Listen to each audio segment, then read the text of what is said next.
Hope to see you in Malaysia again. Yeah, I'd love to come back to Malaysia. Paused again. Great. That's fantastic. On Instagram? Yeah. Paused again. Okay. I would just respond to this guy. Yeah, I'd love to come back to Malaysia, man. I 100% would. It's funny. I was thinking about the other day of all the countries that I visited. Malaysia was probably the best bang for my buck in terms of like efficiency, right? Because I didn't have to fly there. I was already in Singapore. I just took the bridge over, and then I made my money, and then I came back. It was super efficient, right? So, yeah, it was a good trip. I'd like to see more of Malaysia. I'd like to see like KL. I only went to Johor, so I'd like to see more of the country. But yeah. Anyway, so sorry, Jason. It's all good. I think I asked you how long you've been wrestling for before. Someone just called me a manlet in the group chat. All right. Oh, that's funny. But yeah, wrestling into becoming a white belt and how you got started in that. That's what you're talking about. Talk about how you went to Sarah's, Vamos. Oh yeah. So then the week after wrestling ended, I started like actually doing jiu-jitsu at an academy. Because at that point I had like a job, I could pay for it on my own. And I started at a pretty small school. I went there because a friend of mine from the wrestling team trained there, and his dad, I didn't have a car at the time, so his dad was able to drive us. So that's really the main reason I went there. The people there were very friendly. They were very nice, and it was mainly a gi school. And that's kind of what I gravitated towards. I mean, I didn't really have a choice. It's what was offered. It was like one no-gi class a week. And I kind of missed no-gi because like wrestling is more like no-gi. But I was like, yeah, absolutely. I was like, I'm finally doing real jiu-jitsu, So I was doing actual jiu-jitsu. And I competed like 6 months after I first started training. I competed pretty early and I won. And then I competed I think it was like the next week, maybe.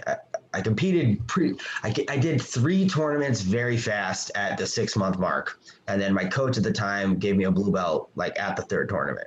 I submitted. That's cool. Yeah. All 3 white belt tournaments. I submitted everybody. That's a lie. No, I didn't. My first white belt tournament, I won my points in the finals. I submitted 2 people, then I won my points in the finals. It's funny. I won the match. I had no idea that I won.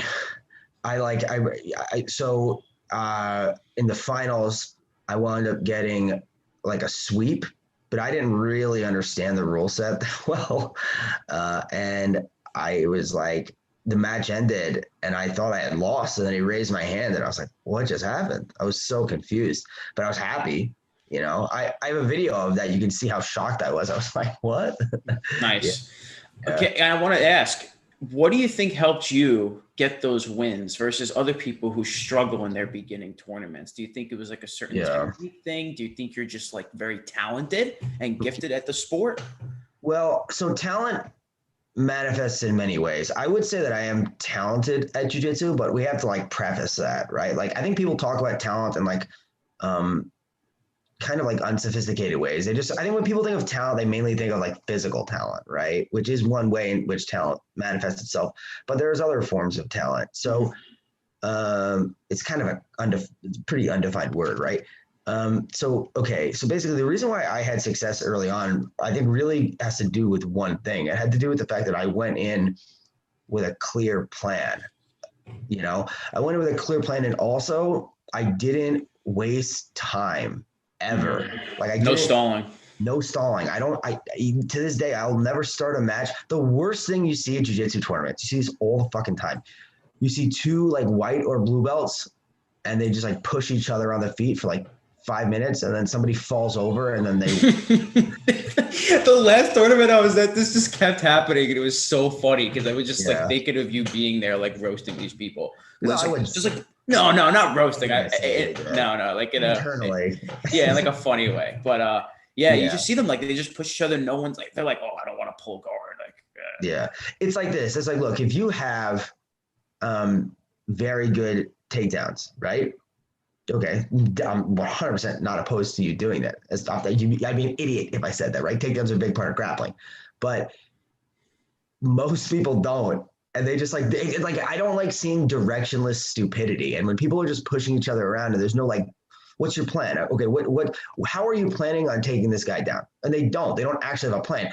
Most people go into matches and what they want to happen is they want to just magically win without realizing how it happened. And like that can happen to you sometimes. So like, let's say you go into a job. Happened to you. What do you mean? And remember the one match you won by points? You're just like, what happened? You won.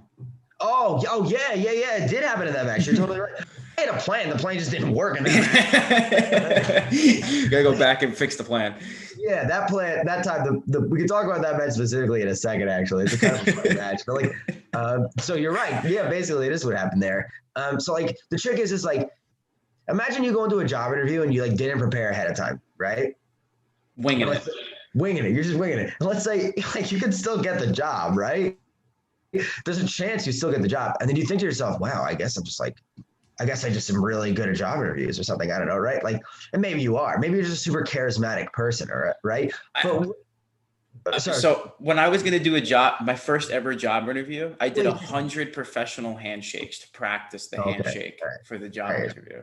I was in the middle of an analogy. I'm sorry. I just really wanted to mention that. Go ahead. Okay. All right. Good. I'm glad you got that out. But anyway, so if you had prepared ahead of time like you did with the 100 handshakes, don't you think you'd do better off? I think so.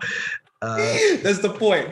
Repetition. Right, yeah. I mean, like it's and like having a plan, right? Like everyone talks about hard work. Hard work is hard work is a part of getting the job done, but it's like so far from the full picture. Because if it was the full picture, then like that doesn't adequately account for the discrepancies between athletic performers, right? Like why? Like everybody works hard. Everybody who wants to be good works hard. That's, you know what I mean? Like that's not enough to explain the discrepancies. Like, so basically I had a clear plan from the beginning. When I started jujitsu, I didn't have a plan, but I trained a lot. And then pretty soon I came up with a plan. And my plan in my early white belt, in my blue belt days, is pretty much all I did at white and blue belt. This is almost the only thing I did. Okay. I realized I'm very flexible. It's pretty easy for me to lock up triangles. Especially, I saw a match where Bill Cooper's a very, very successful American competitor. I trained with him last week, yeah. Oh, okay, cool. He was on TikTok, right? Yeah. Oh, that's cool. Very cool guy. Yeah. But anyways, I watched the Bill Cooper match where he got a triangle from a half guard because he's very flexible. And I tried that out and it worked for me. And I just kept repping it. And I got very, very, very good at that. I got very good at that one sequence. And then from there, I started to think, okay, how can I set this up? And I built a whole system around it based on breaking down posture with overhooks, holding onto the collar, fighting to get my feet up to the triangle. And I got like very, very good at that. And I only did it on one side. Okay. So I got very, very good at it on one side. I'm still good at it on that one side because I did it so much. And it was literally the only thing I did. Every day I showed up to training and I did that.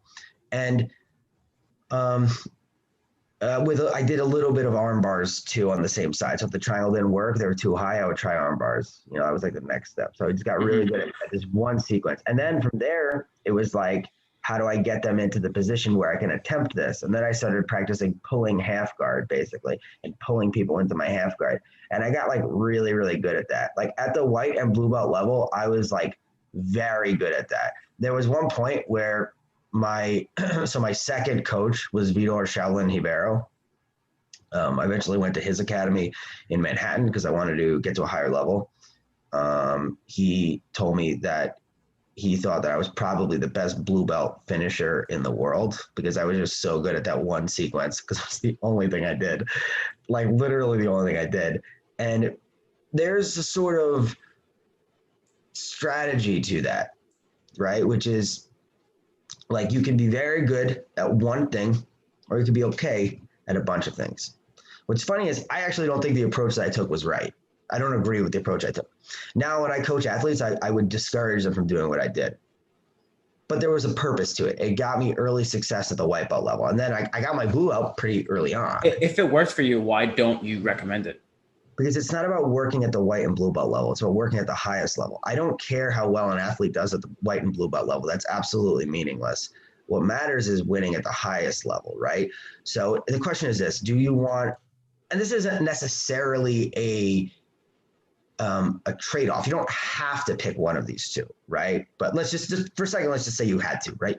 Would you prefer short-term success or long-term success? Let's say, would you prefer easy short-term success, or which is eventually going to fizzle out, or would you prefer very, very difficult, initially inconsistent, but eventually long-term success, which is going to maintain over time?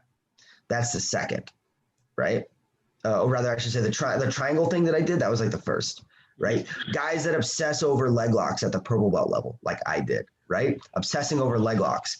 That's the short-term strategy, okay? And that's not to say you shouldn't get good at triangles and leg locks, but it should be in service to a higher percentage long-term strategy, which I think you know what I think the highest percentage strategy is in grappling.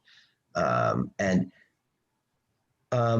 I did find success at that level at that. Well, what's interesting, so what's the next thing I got good at? At purple belt, what started to happen was two things happened. First of all, I got more interested in no gi, okay?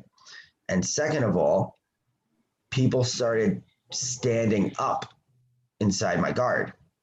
And so I was like, all right, I can't get the triangle anymore. It's not there. The posture's too high. And so I was like, okay, what's the next step? And, most coaches would say, why don't you sweep him and get on top? And I was like, yeah, but then I'll have to pass guard. I don't want to do that. I was like, all these other steps. Yeah, his legs are right there. So I was like, oh, I'll learn leg locks. And at the time, Imanari was the guy. He was the leg lock guy. He still is. I think he's very actually underrated. What year was this?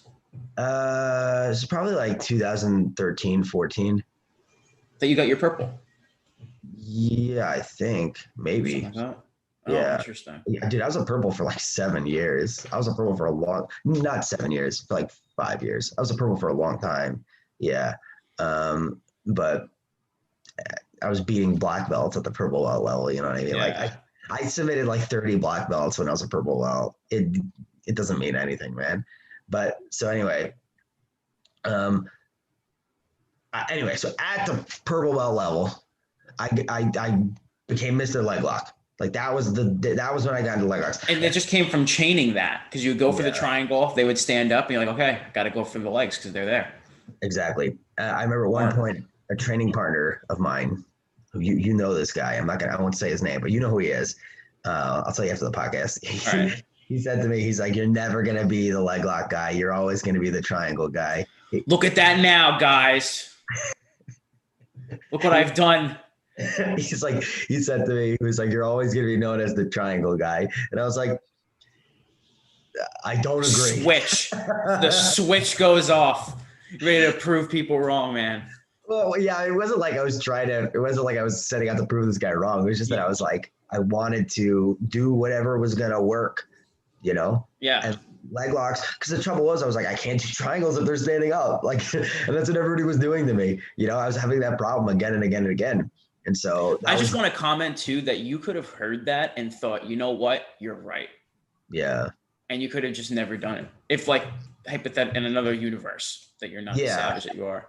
That would be very ridiculous. Oh man, this effective strategy, which I'm thinking about, I'm not going to do it because this random training partner told me that I'm always going to be identified with triangles. Yeah. I'm a triangle, not a leg lock. Yeah, it's so stupid. But like that, I mean, like, it's actually funny because I think some people do fall into that. 100. That's why I mentioned it. Yeah, sometimes people fall into this trap of being kind of like, "What is my game? What are you talking about?" It's so stupid. Like, you just do whatever works. You know what I mean? Like, I hate when people like overly fixate about like, when am I going to find my style? You know who doesn't worry about that? People who win fucking tournaments. Like, just figure out what actually works and just go do that. Right? Like, novelty for novelty's sake, just doing different random shit. There is some utility to that, right? In the sense that you can catch people off guard. If you just do some fucking random ass crazy shit, right? You can catch people off guard with that, and there can be some utility to that, right? But that's going to fizzle out pretty fast, right? Well, I think what people are thinking is that the game is just going to come to them. Like, they're just going to magically get the techniques, and they're just going to like one day wake up and they're like, oh, now this is my game, and now I'm really good at jiu-jitsu. Versus like, you just got to drill what works. This guy wants me to post the white belt competition video. Nice. All right, I'll post the white belt. You showed me some at Naz's Halal Food once. Oh, did I? The best private session ever. I said, I'm going to buy you food, help me with this tournament, and you gave me the game plan. Oh, okay, right. And it's funny because I actually did that exact game plan. I pulled guard, got to full guard, pulled half guard, went to full guard, right. Overhook, triangle. Just exactly how you explained it. So here's why at the white and blue belt level I pulled half guard and not full guard. Because I realized if I pull full guard, it's so much easier for the guy to stand up on me. Whereas if I pulled half guard, what I used to do is I would grab both of his his collars, I would grab and pull, and essentially I didn't know what this was at the time, but I would make like a reverse De La Riva hook, and I would pull, and then I would lock my legs over his knee, and I would basically pull everything down. And this is not like a great high level technique, but at the white and blue belt level, most people would just be like, all right, fuck it, I'll go in his half guard.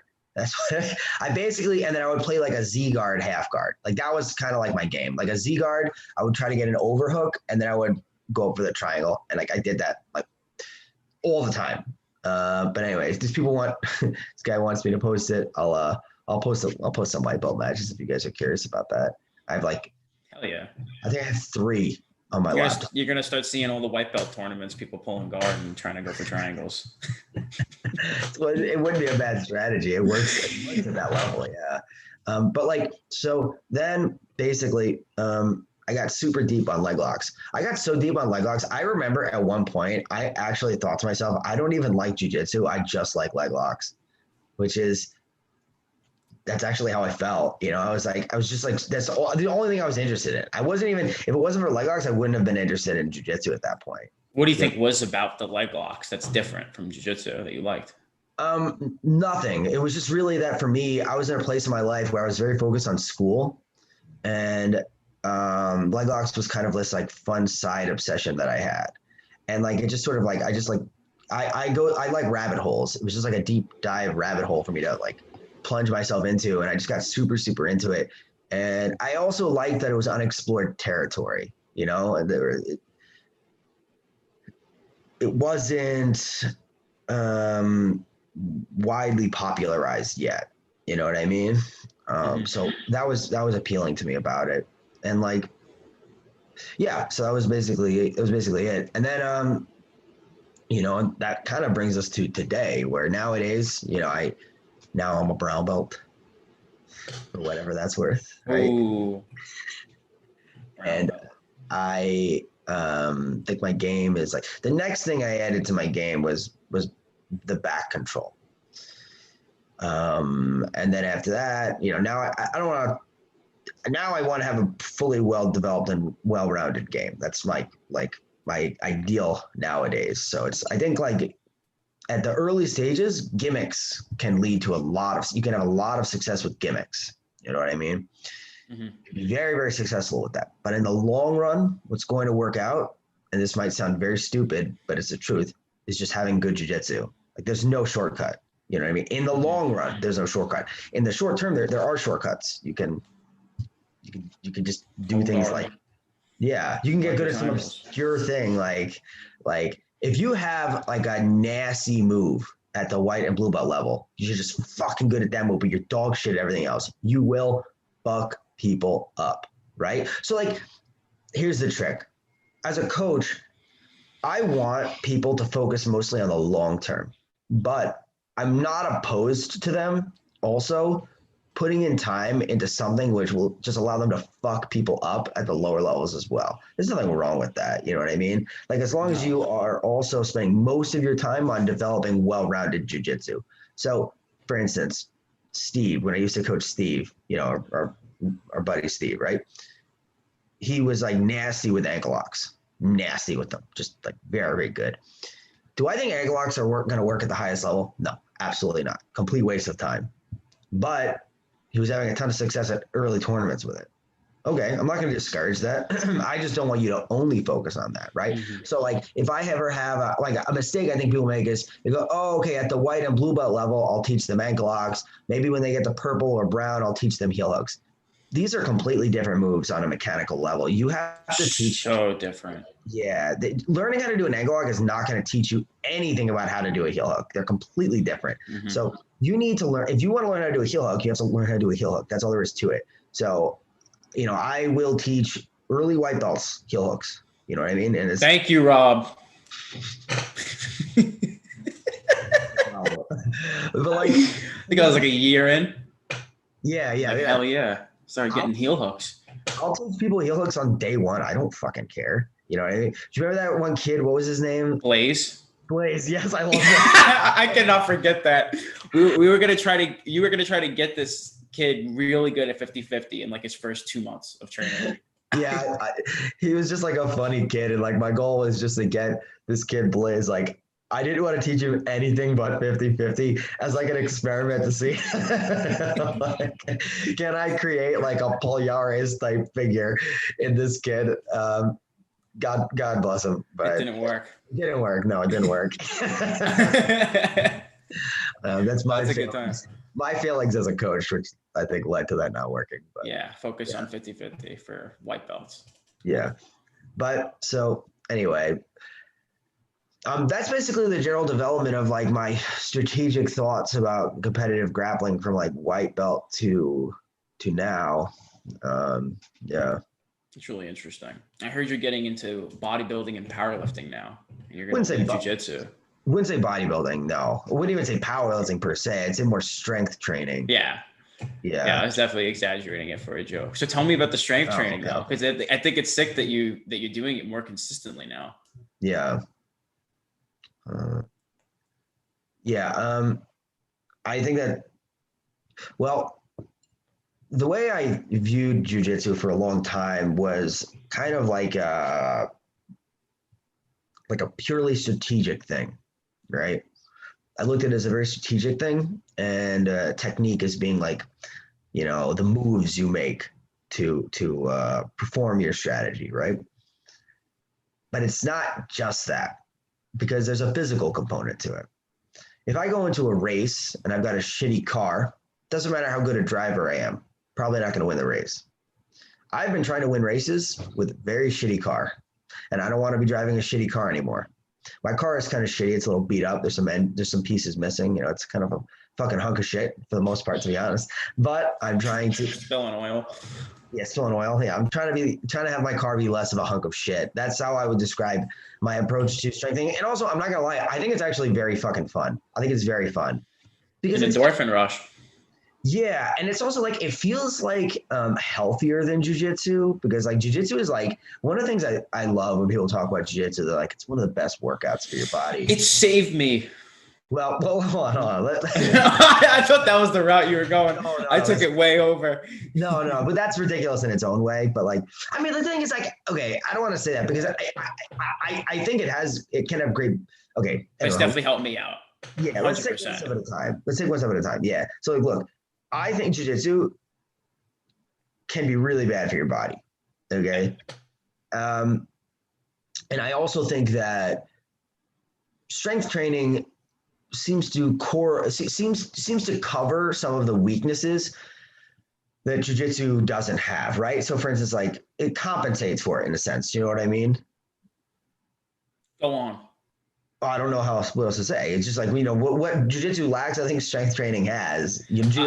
I think the big thing about strength training and what I like about it is that it kind of counterbalances the bad of jiu-jitsu. So like, that's what I'm saying. Like when you're in jiu-jitsu, like you're in this like rounded type of like posture, or you're going inverted, and all those things can be bad on your joints. But if you do some strength training, you can like reverse that negative that you get. Yeah, that's literally exactly what I'm saying. Yeah, but yeah. We're on the same page with that. Nice. Okay, I'm glad. Yeah, we're both on 69. What's on the next page? What do you mean? I don't know. What does that question mean?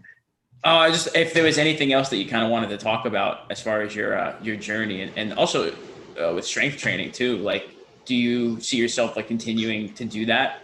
Yeah, I have to. I don't have a choice. As long as I make my living in this sport, I have to. Yeah. So if I make my living as a race car driver and professional race car driving coach, if my car is like falling apart, I'm not gonna be able to make money. So Yeah. Yeah. That's going to be important. You got to get to work. Mm-hmm. Yeah, man. Cool. All right. I think that's pretty good for now. I like to keep the podcast a little bit on the shorter side so they're easily digestible. I think that was really helpful insight as far as like going in through each one of the belts. Did you have anything else you wanted to add as far as like the experience from the belts? Maybe some things that you kind of took away, or maybe something that you would want to tell like a white belt or a blue belt who might be like kind of struggling in their journey, but they know they want to keep getting better and better. Maybe they're stuck. I don't know if you have like words of wisdom. In the long run, there are no shortcuts. That's really the main lesson, I think that can be imparted upon beginners of jiu-jitsu. There is no way around it. You know what I mean? The only way to get good at jiu-jitsu is to get good at jiu-jitsu. And we can look for all these like little hacks as much as we want. Like, this one secret move that your coach won't teach you, right? Like, like in the long run, YouTube video. Yeah. In the long run, it's no, you need to get good at jiu-jitsu, and jiu-jitsu encompasses a wide variety of different techniques. And and I would recommend people don't listen to what your coach says. Look at what works. When I say don't listen to what your coach says, I'm not saying like disregard what your coach says. I'm saying don't blindly listen to what your coach says, even if your coach is me, right? Like, I don't want any of my students to just blindly listen to me, right? I think what you should do is listen to what your coach says, then ask him for, not in the middle of class, don't be a fucking asshole. Excuse me, professor, where did you see this move work at a high level? I'm saying, like, I'd like to be honest, I'm kind of being a hypocrite, because through this, if 100 students came up to me after class and asked me, excuse me, professor, where did you see this work at a high level? I'd be like, listen, you little fucks, like, I'm fucking. All right, we got to do private lessons. Yeah. Like, I've been fucking teaching all day. Fuck off. Like, yeah, exactly. When I coach, I oftentimes will give the examples as I'm coaching. I mean, that's very helpful. Yeah. So I give the examples as I'm doing it. I like to say, hey, you can go look at this here and see this working here, right? Like, ultimately, that's just anecdotal, though, right? Like, because if seeing something work once doesn't actually mean it works at a high level. You got to put in the hard work of looking at tape and just watching tape. That's like, you know what I mean? There's no way around it. I hear you're having, you're going to be teaching people how to study more effectively. Yeah. I mean, I want to make a course on my website. It's going to be part of the subscription side. I want to make a course which teaches people how to like sift through data, basically. Like, okay, so here's a question. This might seem really obvious, but what is research? Some people think it's Googling. Some people think it's experimenting. Yeah. So here's what research isn't. Well, I shouldn't say it. It is research. It's just not good research, right? Like Google's or YouTube searching your favorite grappler's name, watching 2 of his matches, watching a highlight, and then going, oh, that's his game. Oh, I'm going to do that now. Okay. I know that. I'm going to do it now. Yeah, I guess it is research, but the problem is you're missing so many pieces of the picture, right? It's like it's a very foggy picture.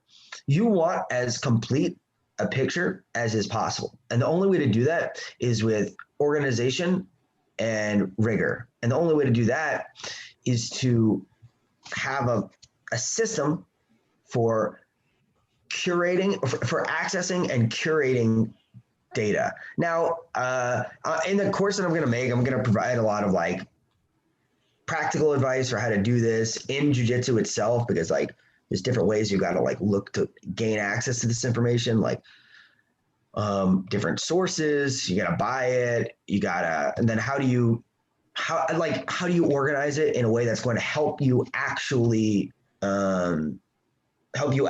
like make use of it, right? So for example, written notes, is that useful? It is useful, but not as useful as what I make, which are, I do write notes, but I think a more useful form of like note-taking, if you will, are video notes, where I will compile like 40 examples of a technique. and I'll show it failing. Then I'll show it working, and I'll show like the context. And this will be in a 5-minute video, right? And then I have it and I upload it to like a place that only I have access to. And then I'll be heading to training and I'll watch that 5-minute video. Or I mean, I made hour-long videos of this before, right? And I'll rewatch that on the way to training. You've shown some of us some of that stuff. Yeah. And then I'll be thinking about this, and I'm like, and so the written notes for me are mainly like, if I'm literally at the academy and I just think of something, oh yeah, okay, I'll write that down real fast. That to me, that's the use of a written note. The only other thing I use written notes for is I will watch, like, I'll watch a full event, like a Polaris, right? And then I'll go, oh, at this time, and I'll put a timestamp, and I'll say, go back, and I'm gonna take that, and I'm gonna put that into a video collection of video notes, right? Oh, that was really good. I like that sequence there. Yes. Why didn't that work? Research that later. Watch that more later, right? And so because jiu-jitsu is a visual art, it is very difficult to convey jiu-jitsu through like actual jiu-jitsu through words, right? Yeah. So it's not like learning science from science class. It's different. Yeah, well, we can give a concepts and ideas and things like that, but man, you really got to see it, and beyond seeing it, you really got to feel it too, right? You gotta like have your hands on somebody. You gotta have somebody have their hands on you, right? Like that's ultimately really the best way you're going to make sense of jiu-jitsu. You got to do that, and so if you do that, like it's about doing that in a very organized, deliberate way over time. Okay. And yeah, I'm going to talk about all this stuff. Like it's both complicated and stupidly simple. You know, when you really break it down, I would describe it as like, once you're made aware of how this process works, I think it's actually very simple. It's just, you got to put the effort in, right? It takes energy and effort. It's not like difficult. But before it's explained to you, it's like the most confusing thing in the world. It's like, what are you talking about? You know, that's kind of where I'm at, because you've shown me some stuff, and I think I have okay studying, but I know that there's probably missing links. So I think something like that's going to be really important. What about it is confusing to you? Let's try to clarify it. Okay, so I think that it's about, because I see how you do it, because you've shown me some of the stuff and how you have things organized, and I think in that fashion, it seems to be quite clear. So I think actually it's funny, because I think you saying about Googling your YouTubing your favorite grappler, watching a few matches and having watching a highlight video and thinking, okay, these are some of the techniques that I can pull from that. And I don't think, oh, that's his game. Like I know that there's other things as part of it, but I will look at what some of those like higher level grapplers are doing and try to replicate that. But it sounds to me like there's more detail to that. Yeah, that's good. No, that's the start. That's absolutely the start, right? And like YouTube searching. So, okay. I'll describe a basic process you could go through that adds more rigor to your research. Because there are many layers to this. This is just one layer of it. Okay, anyway. So let's say you wanted to get better at guard passing, okay? The first question you should ask yourself, in my opinion, is there's two ways you can tackle this. You can tackle it in terms of movement or in terms of athlete. You could go, okay, who's the best in the world at guard passing, right? Then you could take, let's say you've determined you want to learn how Rafa Mendes passes guard. You say he's the best in the world at guard passing, or one of the best in the world at guard passing, okay? Or you could say, I want to get really good at like Toreandos, right? Whatever, right? I would recommend going with the athlete first, because that's going to give you a complete picture of a guard passing style that's effective at a high level. But you could go movement first. I usually recommend going athlete first and then switching to movement. When you say athlete, do you mean like on a technique basis? Like what do you mean by athlete in this term? Watching their matches. Okay, so here's getting the overall picture of what they do. Yes, exactly. Yes. You can watch interviews and listen to them and see what they say, but I don't really care that much what they say. I care about what they do, because a lot of people say things. It doesn't really correlate with what they actually do. Okay, so here's what you do. Here's what I do. I do this all the time. Let's take Rafa Mendes. you go to his, it's tough because we don't really have in jiu-jitsu like super organized like databases in terms of like the matches. So a lot of this is going to take time, but I would start with if they have a BJJ Heroes page. That's the best source for information on their matches. It's the best one out there. You know what I mean? So it's pretty good. You know what I mean? It's a good start. So you go to the BJJ Heroes page. Okay, these are his matches. Then you make a folder on your computer, Rafa Mendes. Okay. Now you go through the BJJ Heroes page, every single match, and you find it, and you download it, and you put it in that folder, and you number them, and you date them, and you say, okay, this happened this day, right? This is the 6th match in the sequence, blah blah blah, whatever. Okay, now okay, you've got that. That's gonna take you some time. If you're really diligent, you can get it done fast. Now you've got that. Okay, next thing. Let's find more matches, okay? You can find more matches that are not on BJJ Heroes. I fucking promise you. Trust me, they are out there, right? You go to YouTube, you just search the name, Rafa Mendes versus, and they just go through, find every single fucking one, right? You go to, there's like Russian websites are really good sources. Youku is a Chinese version of like YouTube, basically, right? Like Youku has so much good stuff because they don't care about American copyright laws, right? A lot of this stuff, you might have to pay for it. Sucks, like flow grappling, Budo videos, UFC Fight Pass. It sucks. There's no other way to get it, right? Unless you have a buddy who has an account that will let you use. Yeah. Yeah. And then you might say, a lot of people ask me, how do you download off these websites? I don't download off these websites. You can't. You can't download off flow grappling. What do? Take a screen recording. Take a screen recorder of it, right? And I'm not recommending you post this stuff anymore. Don't post it. I posted something from Flow Grappling. It was like 30 seconds. Yeah. And I got like a warning flag for it. This is definitely do not want to post it. These recordings are for personal study only. That's it. Don't do anything else with them. But so yeah, anyway, so then you have, let's say you have 200 of his matches, right? Arranged in the order in which they happened and the dates. Now you can get a very good picture. Now you just spend hours watching his matches, and guess what? You're going to get a very good picture of his game. Okay, you're going to get a very good picture of what he's doing. And over time, as you're going to have to spend a lot of time doing this, but over time, you're going to begin to get a deeper sense for why is what he's doing working. And that's research. Okay, what I just described is an organized research process with rigor. Now, it's not short, right? You can't do this over a single weekend. This is going to take you some time. You shouldn't expect. You have to keep doing it.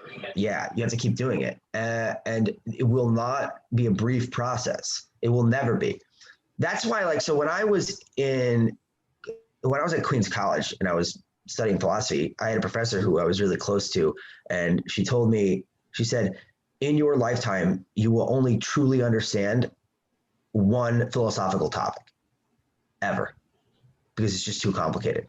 You will spend an entire lifetime, she told me, studying just a few philosophical topics to ever understand them.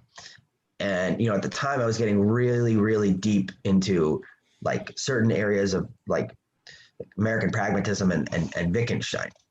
And I was talking to her about it. And she was like, listen, she said to me, she's like, you are getting past the point where I can reasonably have conversations with you about this topic. She's like, because you know more than I do about these topics. She was very humble. I really liked her a lot. Wow. Yeah. She was awesome. She was an Austrian woman. She was so great. And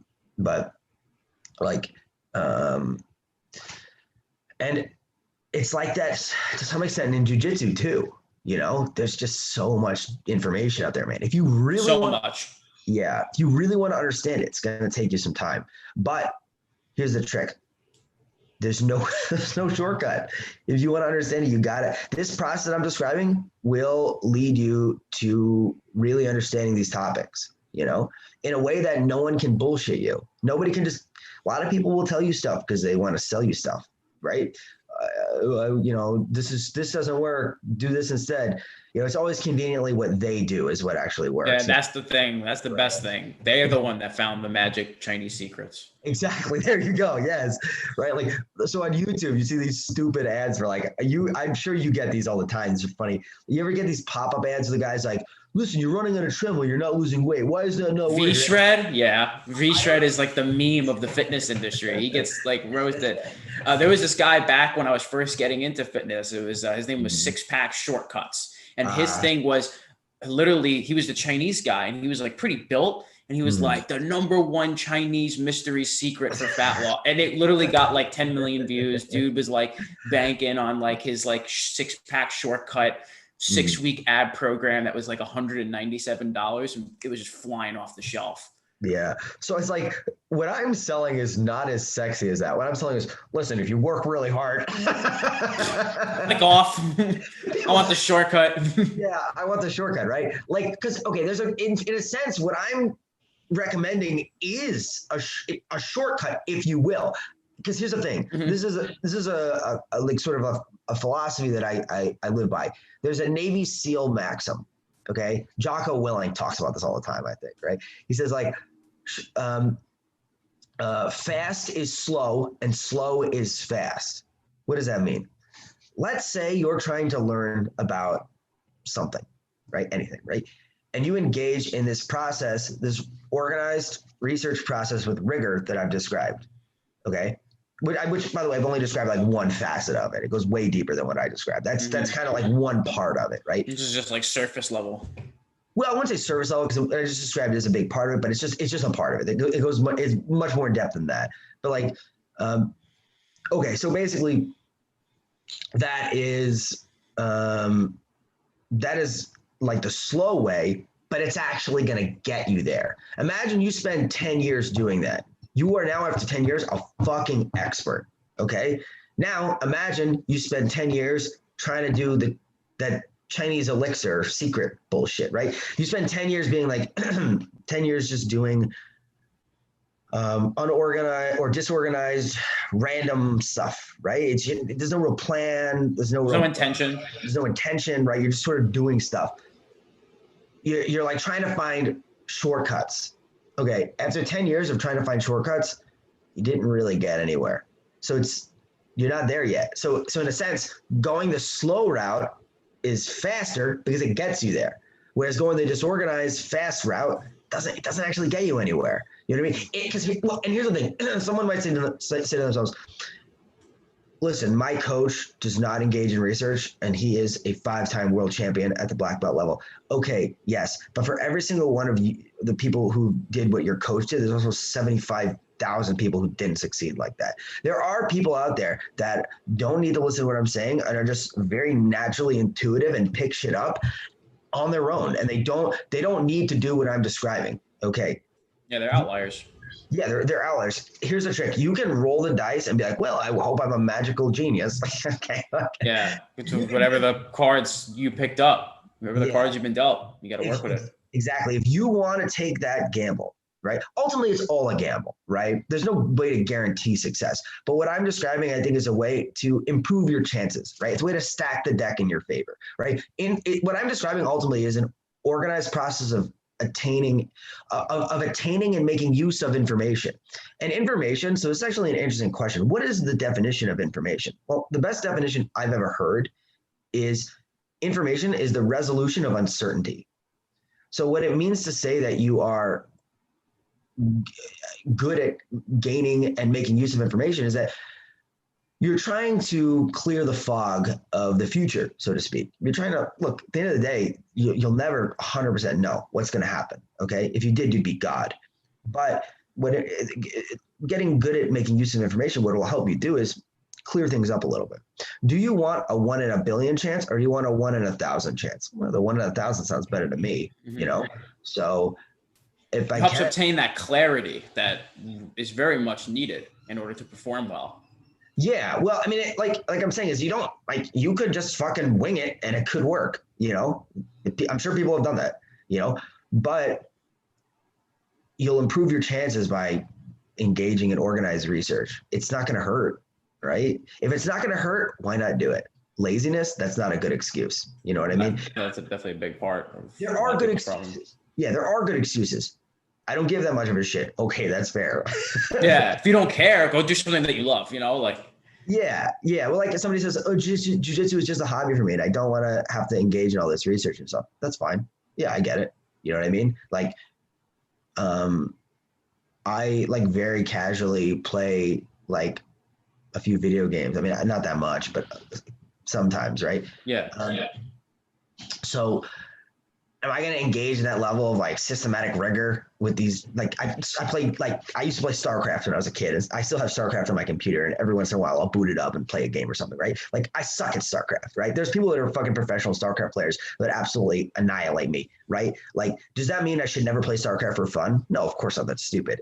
I can do fun things on the side too, and jiu-jitsu is that for a lot of people. And if somebody says to me in one of my classes, "Hey, Rob, I just do jiu-jitsu for fun," I'm not going to be like, "Listen, you fucking idiot. Why aren't you spending 5 You're hours?" You're lazy. Like, no, like do that. You should do if you really, really love it. Like you should also, a part of this should be that you shouldn't, like, I don't think anyone should be doing this stuff if they don't actually like it. Like I actually like research. Like it's fun for me. Me too. I like the process, right? If you don't like the process, don't do it. You know what I mean? It's just that that's a big part, man, because I think a lot of people are fixated on, oh, I want to get good or I want to be the champion at this, but they don't focus on, okay, how can I set aside 3 hours to 5 hours to 10 hours, whatever amount of time a week to studying and to training. They don't actually think about that. They think more about like, oh, I'm magically the best.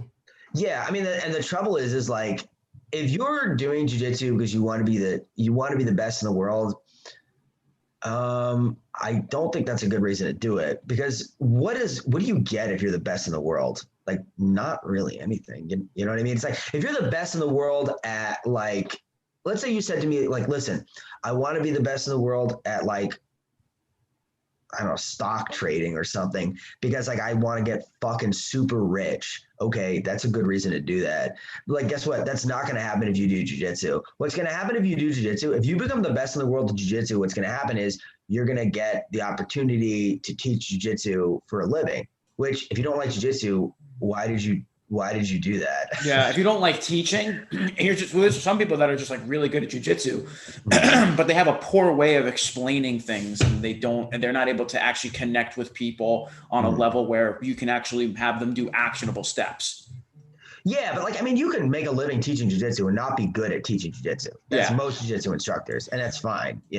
Like it doesn't, you know what I mean? Like, I'm just saying, like, the only benefit you get from getting really good at jiu-jitsu is the opportunity to do that hypothetically for a living, right? And so you should only do it if you really love it. You know what I mean? If you really love jiu-jitsu, right?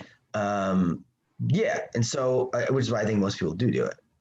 And it's very rewarding. It's a discipline that has a lot of benefits. And that's why I do it. So yeah, anyway, I'm kind of ranting at this point, but no, that's good stuff. I think it's important to especially talk about like the studying. I think it's actually cool, nice little flow. We can kind of talk about the journey and what were some of the things that helped you along that journey and helped you get better, because there's definitely a lot of aspirations out there. Yeah, well, I guess I'll add too, I was doing this research from like the beginning, it's just that my strategy changed. Right? Like I was very organized early on, like very, very organized early on. And I always did it because I just wanted to. There was no thought of this being a path to money or like success. It was just, I just did it because I wanted to. That was all there was to it. There